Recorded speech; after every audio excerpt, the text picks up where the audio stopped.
Hindi nga kagaya sa nagdaang Game 1, hindi nga kinaya ng Minnesota Timberwolves ang bawi ng San Antonio Spurs sa Game 2 matapos sila ditong tambakan 133-95. Hindi sila dito pinaporma ng Spurs na rason bakit tuminabla na ngayon sa 1-1 ang serye. Pero sa kabila ng pagkatalo ng Wolves, tuluyan na rin naman nilang nakuha ang home court advantage since gaganapin na sa Minnesota ang Game 3 at Game 4. Ibig sabihin kapag naipanalo nila ang susunod na dalawang home games, maaari nga pong ibaon nila ang Spurs sa 3-1. Mismong si Anthony Edwards nang nagsabi sa post-game interview, wala siyang ikinababahala sa pagkakatambak nila. Inaasahan na magbabounce back sila sa susunod na dalawang game.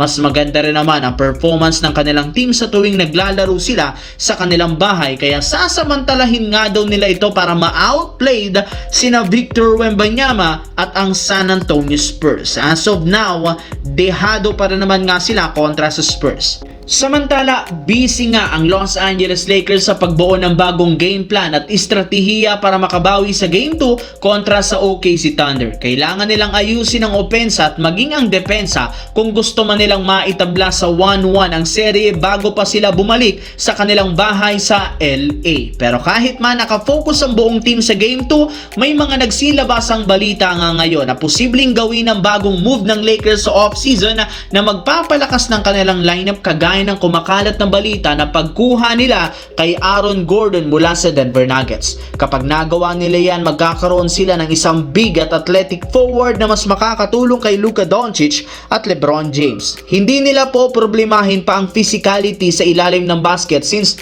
literal kayang-kaya nga nitong makipagbanggaan sa ilalim. Mahusay sa mga pick and roll plays at kumukuha ng mga alley-oop, kaya bagay nga siyang itandem kina LeBron at Luka Doncic. Bukod dyan, meron nga itong shooting sa long range kaya magiging kompletos ricados ang lineup ng Lakers next year kapag nakuha nila ito sa off-season. Sa kabilang banda, malaki sana ang expectation ng mga fans na makakapag-compete muli ang Boston Celtics sa kampyonato sa maagang pagbabalik ni Jason Tatum sa lineup.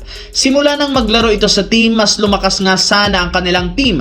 Pero sadyang naudlot lamang ang kampanya ngayong taon matapos silang mag-choke sa kanilang serie kontra sa Philadelphia 76ers.